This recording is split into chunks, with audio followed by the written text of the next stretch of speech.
salah satu tangannya seakan-akan tangan yang lain tidak mengetahuinya. Kalau ini bisa kita lakukan, subhanallah. Yang pertama, amal-amal mubah yang kalau dikerjakan itu tidak mendapatkan pahala, kalau ditinggalkan juga tidak mendapatkan dosa, itu bisa menjadi ibadah. Makan itu kita lakukan berkali-kali, dan itu mubah. Sama nggak makan nggak apa-apa, makan nggak apa-apa.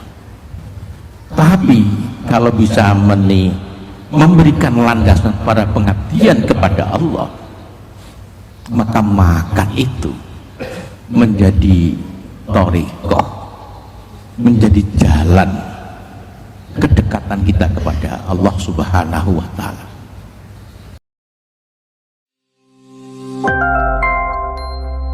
Sallu ala Nabi Muhammad. Bismillah, alhamdulillah, la haula wa la quwwata illa billah. Allahumma salli ala Sayyidina Muhammad abdika wa nabiyika rasulika nabil ummi wa ala alihi wa sahbihi wa sallim tasliman bi qadri automatizatika bi kulli waqtin wahin. Para jamaah rahimakumullah, Bapak Ibu sederek ingkang insyaallah dipun mulyaken kalian Allah Subhanahu wa ta'ala. Memulai majelis, mari kita selalu belajar bersyukur kehadirat Allah Subhanahu wa ta'ala. Berulang kita sampaikan,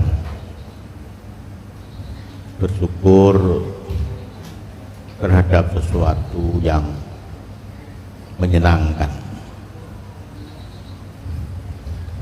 bersyukur terhadap sesuatu yang tidak menyenangkan, bersyukur karena kita bisa bersyukur.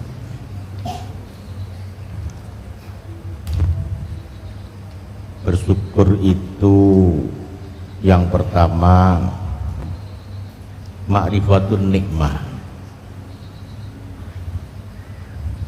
mengetahui nikmat. Untuk bisa mengetahui nikmat, Al-Quran mengajarkan ta'uddu, menghitung, melihat, merasakan.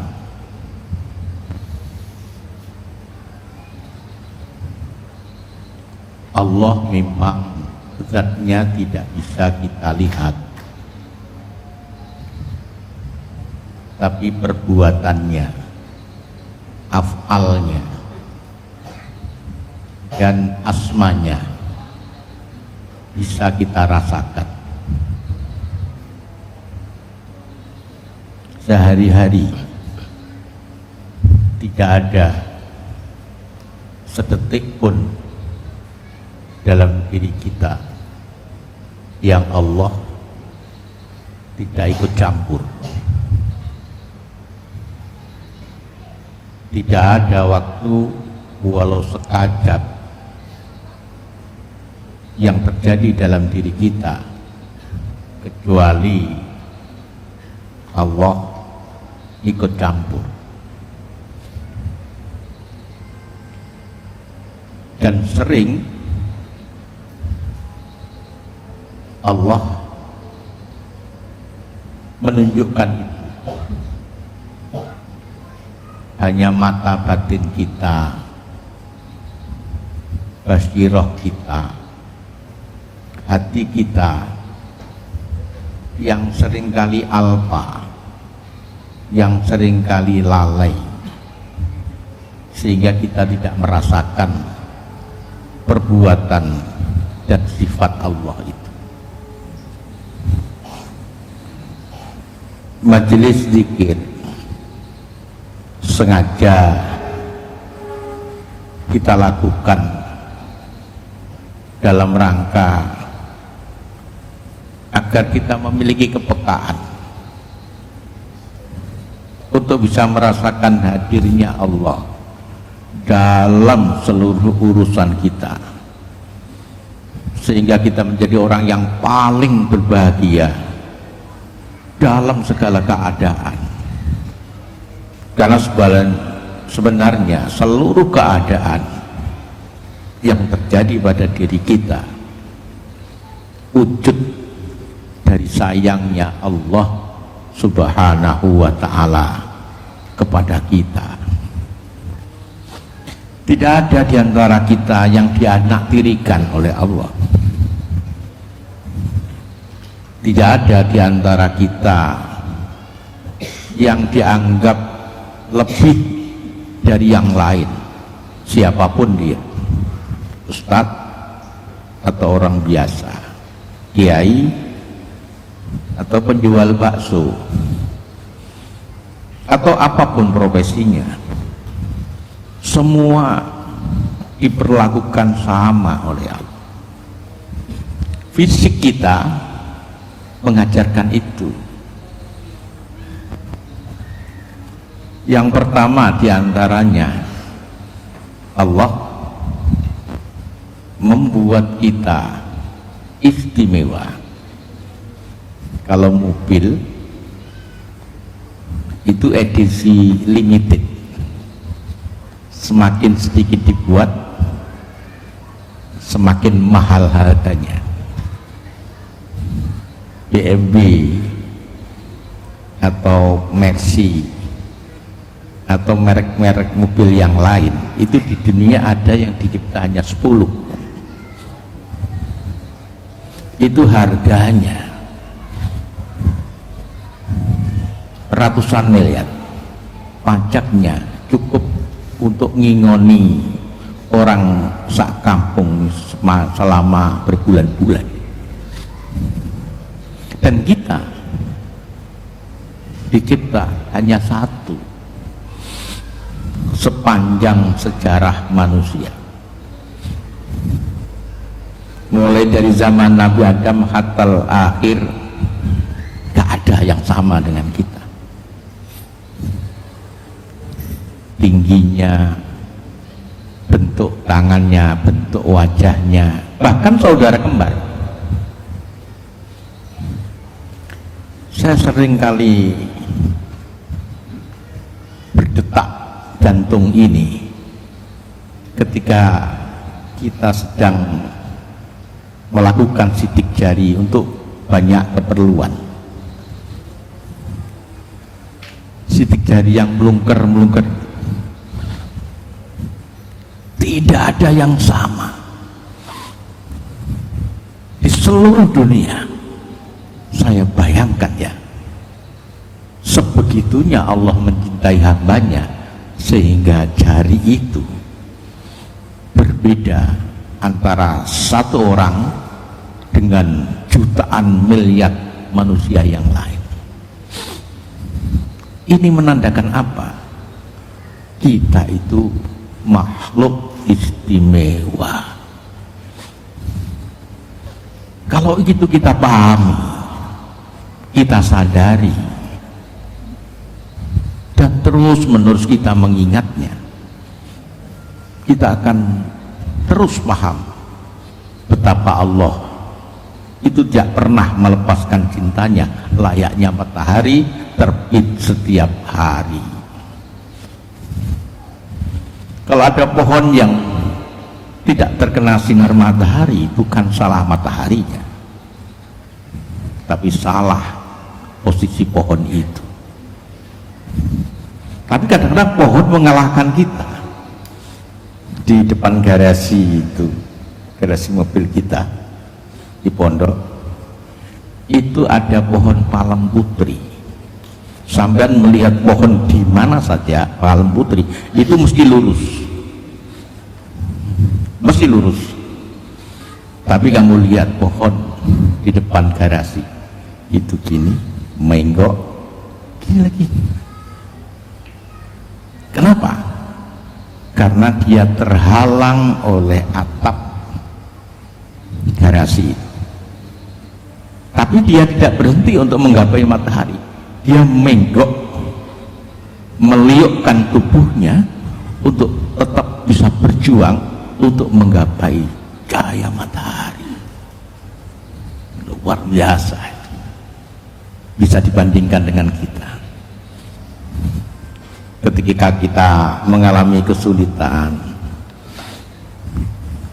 dalam banyak bidang, justru kadang-kadang kita putus asa, kadang-kadang kita justru lari dari Allah Subhanahu wa Ta'ala,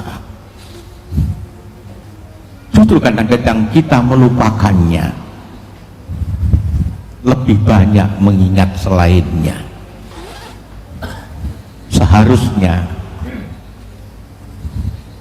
ketika kesulitan menimpa kita, justru kita harus lari menuju Allah Subhanahu wa Ta'ala, agar bukan untuk merubah situasi itu, tapi untuk bisa memahaminya.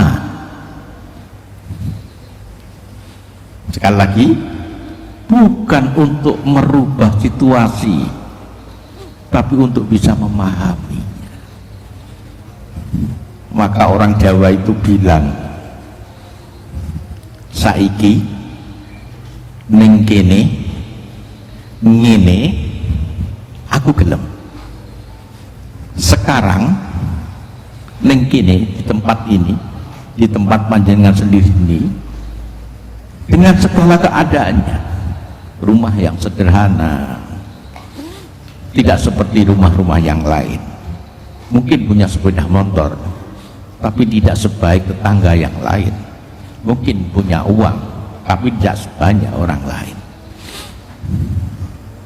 Aku gelem, aku mau.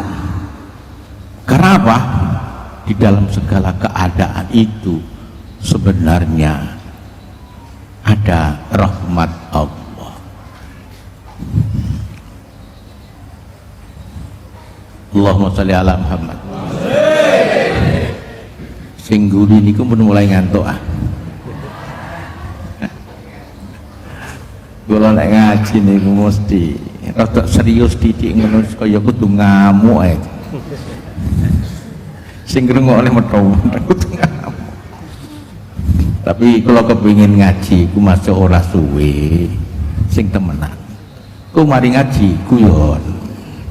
Jadi ngaji itu sing temenan. Karena kita tidak ingin salah menggunakan instrumen. Apabila ngaji salah menggunakan instrumen, ya tembusnya kuping kanan, berobos kuping kiwa.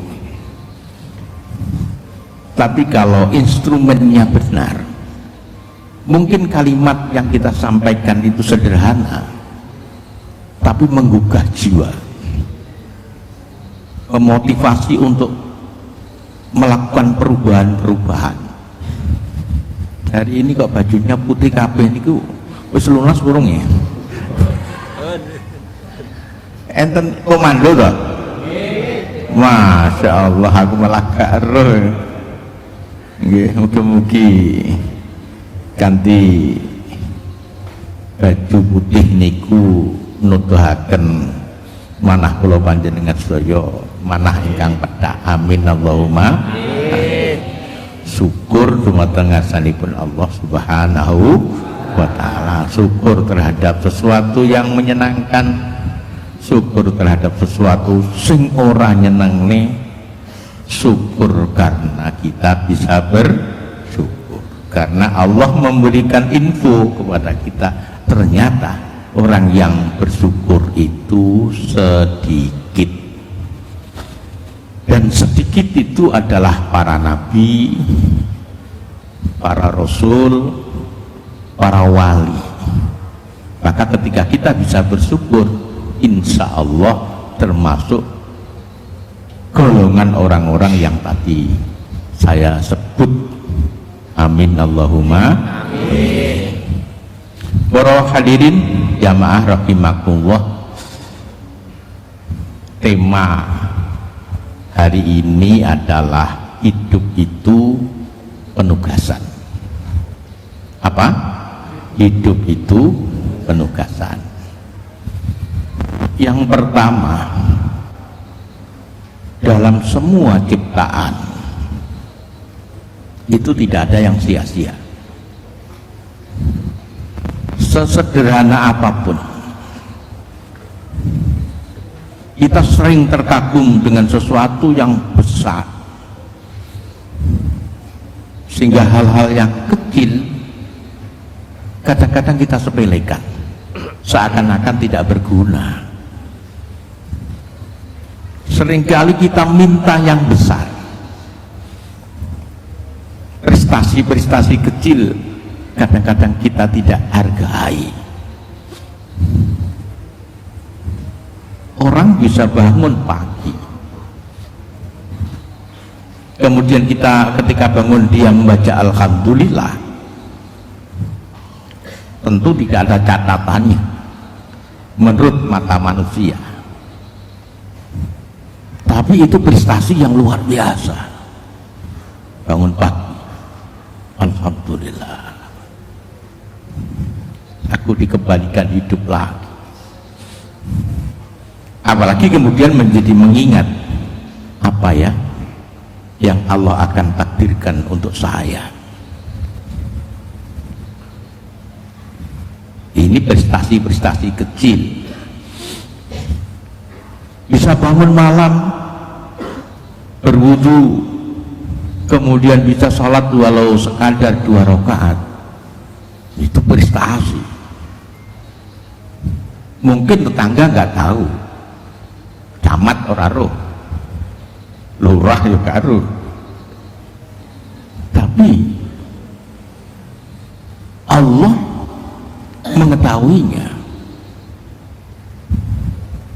Wa minal laili fatahajjat bihi nafilatan lak asa ayyab'asaka rabbuka maqaman mahmuda. Di sebagian malam hambaku tangio, bangunlah, karena dengan itu aku ingin meletakkan kamu dalam sebuah jamaah, jamaahnya orang-orang mulia. Tidak ada yang sia-sia. Kita pernah mengalami COVID-19. Itu makhluk apa ya? Sebesar apa? Enggak pernah kita tahu. Tapi seluruh dunia, orang yang mengaku negara paling hebat, katanya mempunyai nuklir, semua tidak berdaya. Anehnya masih banyak orang yang tidak percaya kepada Allah Subhanahu wa ta'ala. Yang kedua,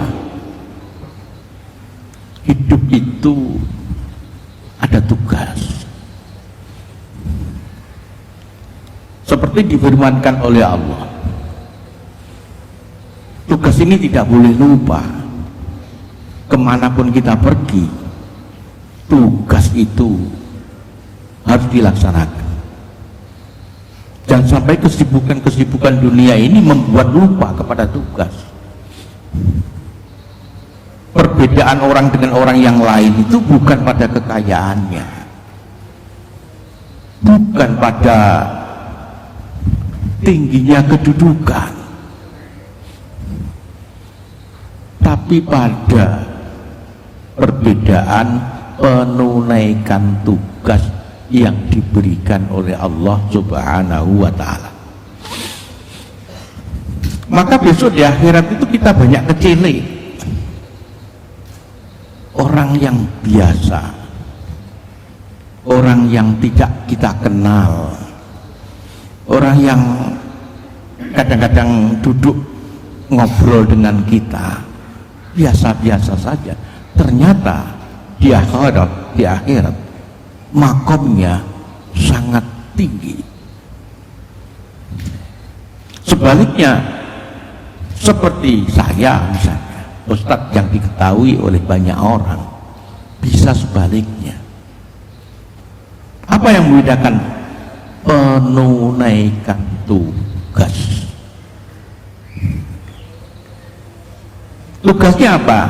Bismillahirrahmanirrahim. Wa ma khalaqul jinna wal insa illa liya'budun. Allah dawuh,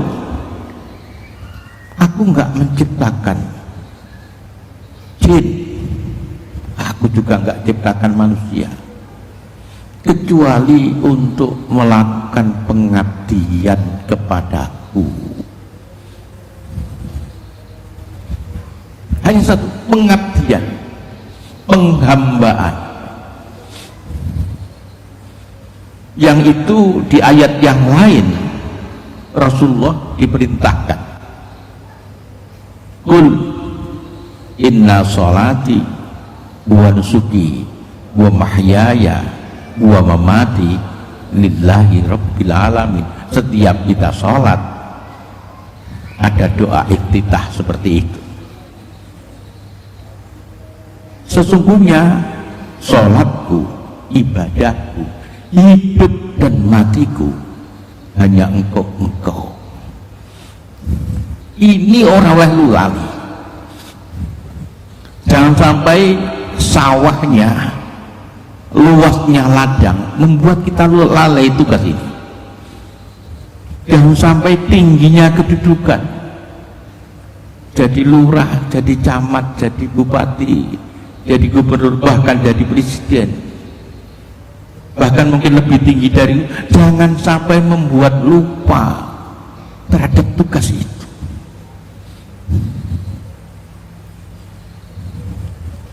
Apapun yang kita lakukan harus dalam kerangka tugas penghambaan diri kepada Allah Subhanahu wa ta'ala. Hindari, kalau bisa hilangkan motivasi-motivasi untuk mencari pangalembono, pujian dari orang lain. Makanya banyak di dalam hadis disyaratkan orang-orang yang kemudian menjadi wali, orang-orang yang kemudian menjadi kekasih Allah karena amal baik yang dirahasiakan, amal yang baik dan dirahasiakan. Hatta la ta'lam ma yunfit yaminu la ta'lam siman. Apa yang diberikan salah satu tangannya seakan-akan tangan yang lain tidak mengetahuinya. Kalau ini bisa kita lakukan, subhanallah. Yang pertama, amal-amal mubah yang kalau dikerjakan itu tidak mendapatkan pahala, kalau ditinggalkan juga tidak mendapatkan dosa, itu bisa menjadi ibadah. Makan itu kita lakukan berkali-kali dan itu mubah. Sama nggak makan nggak apa-apa, makan nggak apa-apa. Tapi kalau bisa memberikan landasan pada pengabdian kepada Allah, maka makan itu menjadi thariqah, menjadi jalan kedekatan kita kepada Allah Subhanahu wa ta'ala. Banyak orang yang kemudian dimuliakan karena makannya, makan yang dilakukan dengan ilmu, makan yang dilakukan sebagai bentuk persembahan kepada Allah Subhanahu wa ta'ala, sehingga dia makan dengan penuh syukur, sehingga walaupun satu nasi yang tercecer dia ambil, karena dia yakin, tidak tahu dari nasi dan butir mana makan itu Allahumma sholli ala Muhammad. Hidup itu penugasan. Tugas kita adalah melakukan penghambaan dan pengabdian kepada Allah Subhanahu wa ta'ala. Seluruh yang kita lakukan, yang pertama harus baik. Baik menurut tradisi, juga baik menurut agama. Makanya ngaji itu menjadi penting, thalabul ilmi itu menjadi penting. Dulu di zaman Rasulullah, jihad itu adalah sesuatu yang sangat penting, sangat dimuliakan.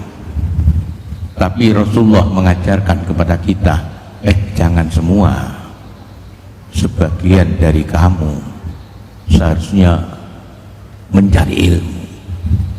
Kata Al-Quran, liyatafaqahu fiddin,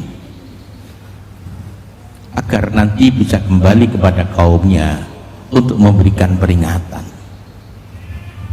Ilmu diperlukan agar kita bisa melakukan yang baik, walaupun hal-hal yang kecil. Bagaimana kita tersenyum, bagaimana ketemu dengan orang lain, bagaimana kita bergaul dengan suami, dengan istri, dengan tetangga, dengan orang lain. Ilmu.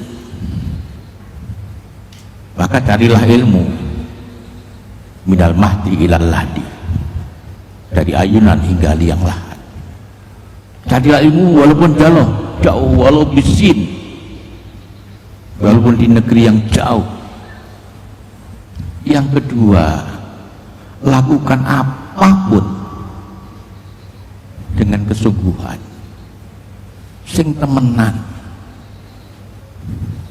Jangan melakukan sesuatu di bawah rata-rata. Kalau nggak bisa melakukan yang besar, lakukan yang kecil-kecil. Lakukan yang kecil-kecil. Buat prestasi-prestasi kecil. Yang ketiga, lakukan dengan ikhlas. Apa? Lakukan dengan ikhlas. Lakukan dengan ilmu. Yang kedua, lakukan dengan kesungguhan. Yang ketiga, lakukan dengan ikhlas.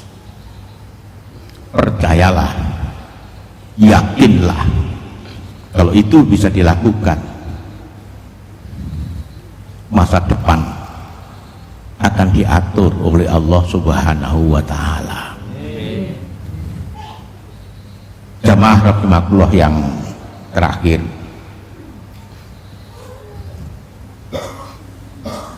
ikhlas itu tidak mudah.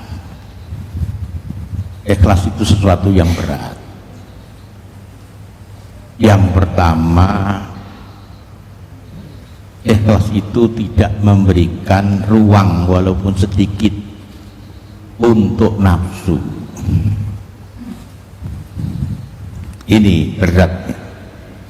Kita melakukan kebaikan, orang lain tidak tahu, itu sulit dan berat. Apalagi kebaikan itu besar.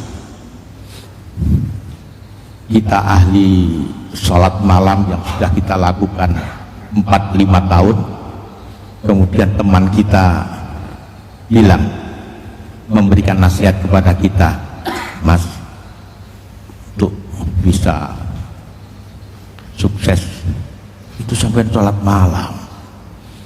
Coba, kira-kira hati kita itu enggak menerangkan kepada dia bahwa sholat malam itu sudah kita lakukan 10 tahun, kira-kira kuat atau ora? Kita bersedekah 1 miliar lah, kemudian orang lain tidak mengetahuinya. Orang lain menyumbang 1.500.000. Aku ini masjid tak wae 1 juta, tapi yang biro. Dan kemarin lusa kita sudah memberikan 1 miliar. Terus kemudian kita nggak bilang, kamu hanya 1 juta, aku 1 miliar. Terus nggak bilang begitu, kuat atau tidak? Itu susahnya ikhlas. Ikhlas itu adalah anugerah dari Allah. Orang yang bisa ikhlas itu setan sudah nggak bisa, menipunya sudah nggak bisa, semua bisa digoda oleh setan.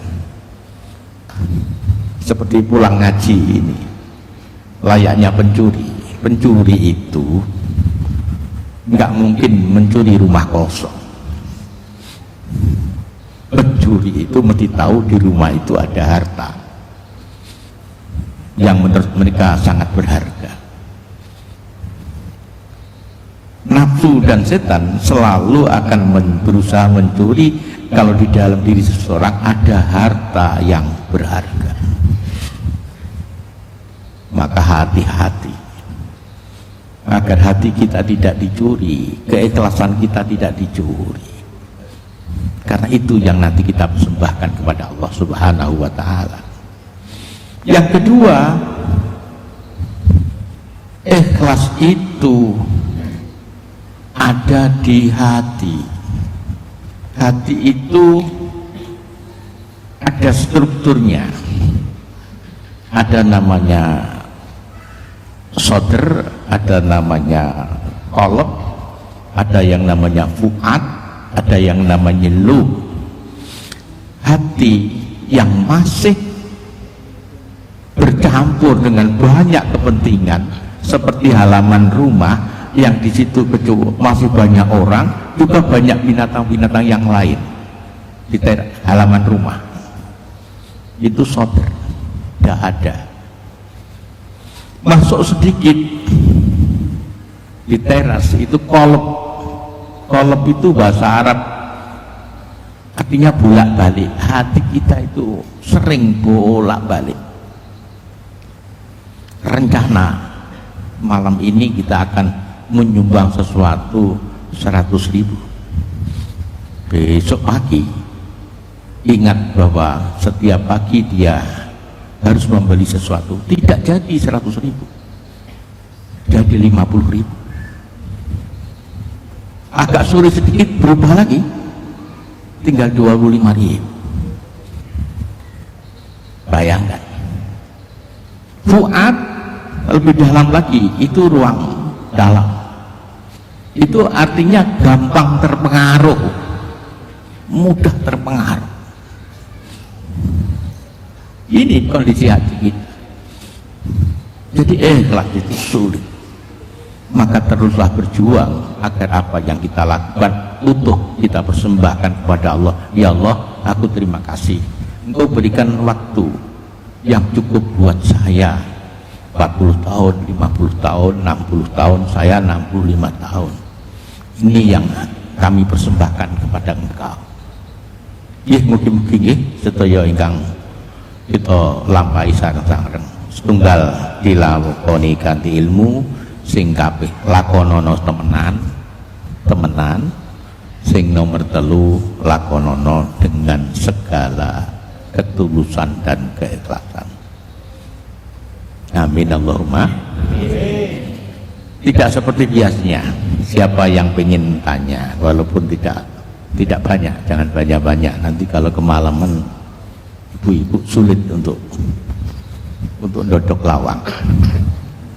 Silakan, monggo, ada yang bertanya, sebutkan namanya, dari mana, apa pertanyaannya, tolong nanti dicatat biar suatu ketika dijadikan buku. Silakan, ada? Oh iya, monggo, ada mic-nya itu, ini.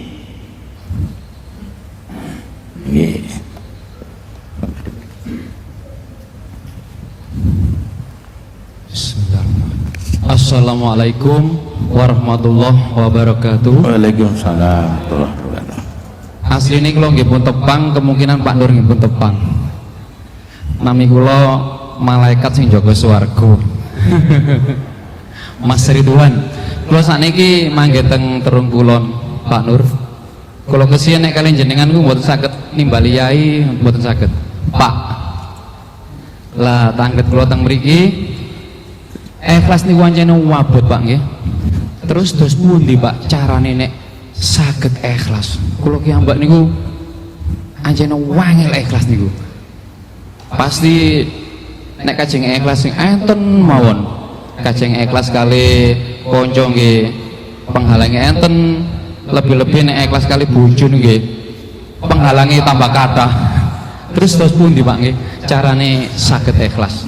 Wonten mawon sing saged kula aturaken, ngapunten. Assalamualaikum warahmatullahi wabarakatuh. Waalaikumsalam warahmatullahi wabarakatuh. Yang lintu, yang lain ya dua saja, dua pertanyaan. Barangkali ada dari ibu-ibu wonten? Oh nggih, silakan.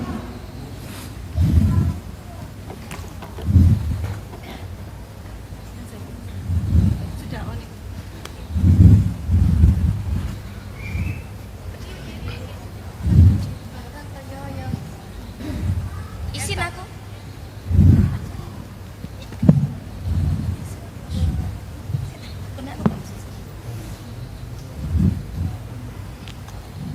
Sinten asmane, dari mana? Assalamualaikum warahmatullahi wabarakatuh. Waalaikumsalam warahmatullahi wabarakatuh. Tepangaken nami kula sami kali putrane Kanjeng Nabi Muhammad sallallahu alaihi wasallam. Allahumma sholli wa sallim wa barik. Paring asma Siti Fatimah, dipun panggil Ima. Saking Babatan Asri Perumahan RT 15. Abah. Ngapunten Abah. Nggih, mangga. Mohon izin bertanya.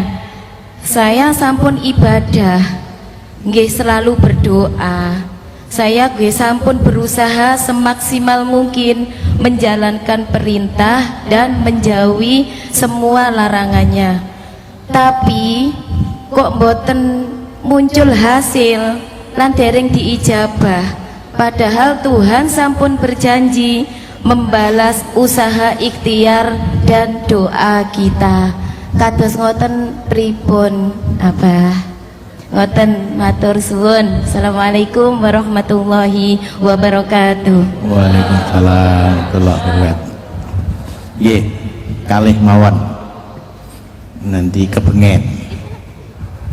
Dan kita beruntung dua orang yang bertanya itu namanya luar biasa. Yang pertama Mas Ridwan, yang kedua Ibu Siti Fatimah. Dan pertanyaannya Ghazaliyah banget. Bagaimana bisa ikhlas? Ikhlas seperti yang tadi saya sampaikan, itu memang murni hadiah anugerah dari Allah Subhanahu wa Ta'ala. Lah, apa yang bisa kita lakukan? Kita hanya bisa berikhtiar. Harapannya moga-moga Allah memberikan anugerah kepada kita, termasuk orang-orang yang mukhlis. Amin Allahumma. Bagaimana ikhtiarnya? Yang pertama, kesadaran bahwa berpalingnya orang lain dari kita, artinya perhatian orang lain dari kita itu tidak memberikan manfaat apa-apa. Satu desa memuji kita, ora ono artine apa. Satu desa mencela kita, juga ora ono artine apa-apa. Orang lain bagi kita hanya tempat bagi kita untuk melakukan kebaikan. Ucapkan salam kepada mereka, kalau diundang datang kepada mereka, kalau dimintai nasihat kita berikan nasihat, kalau mereka butuh bantuan kita bantu. Tapi kalau mereka kemudian menjadi begitu penting terhadap kita. Itu tidak. Nabi sudah memberikan peringatan kepada kita. Seandainya banyak orang ingin memberikan manfaat kepada kamu, la yanfa'uka illa bisyai'in qad kataballahu laka. Orang bisa memberikan manfaat kecuali yang sudah ditakdirkan oleh Allah. Sebaliknya kalau satu kampung, satu desa, satu kecamatan ingin memberikan bahaya, ayyadurruka la yadurruka, tidak akan bisa memberikan bahaya kecuali yang ditakdirkan kepada. Kalau itu kesadaran itu ada, maka tidak penting bagi kita untuk melakukan kebaikan kemudian menunggu pujian dari mereka. Ini yang pertama. Yang kedua, Allah memang dawuh di dalam Al-Quran untuk meminta, dan Allah juga sudah janji untuk memenuhi permintaan itu. Tapi di dalam Al-Quran kan tidak ada akan diberikan dalam bentuk apa dan kapan.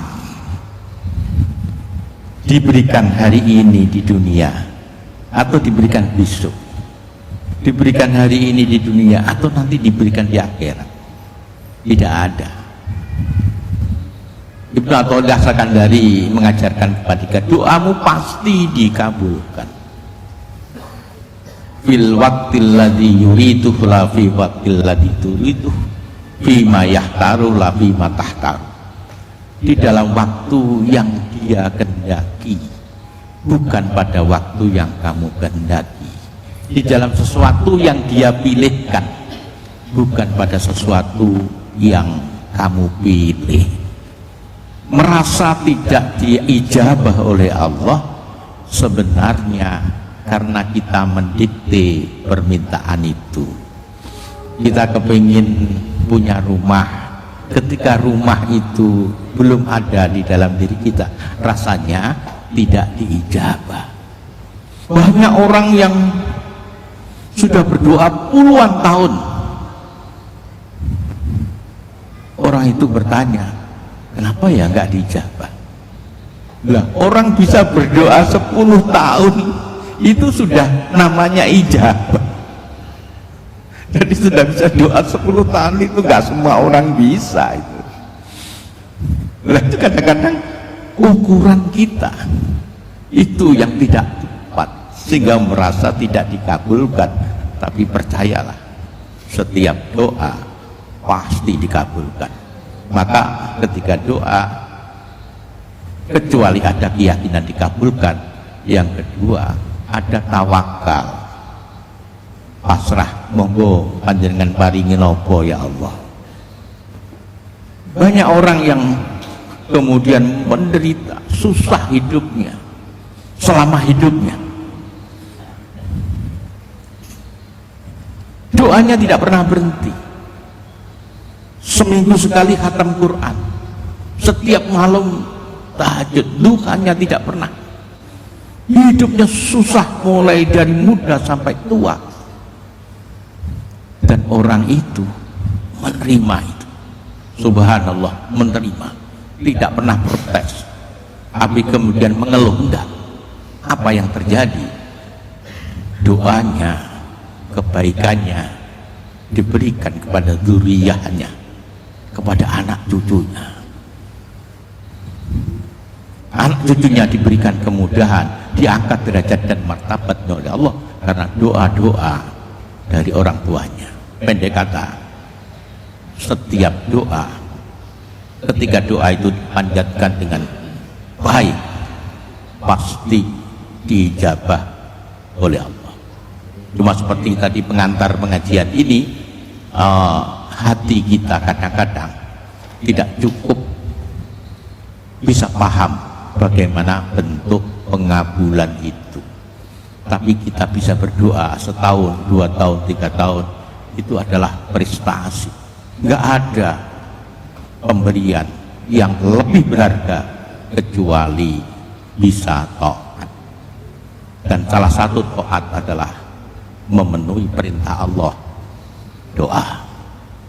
Ibadallah rijalallah aghisuna li ajlillah wa kunu aunana lillah asadahda bifadlillah wa ya Allah wa ya Ajab wa ya Sadat wa ya Ahbab wa antum ya ulil albab ta'alaw wansuru lillah sa'alakum sa'alakum walizulfa rajawnakum wa fi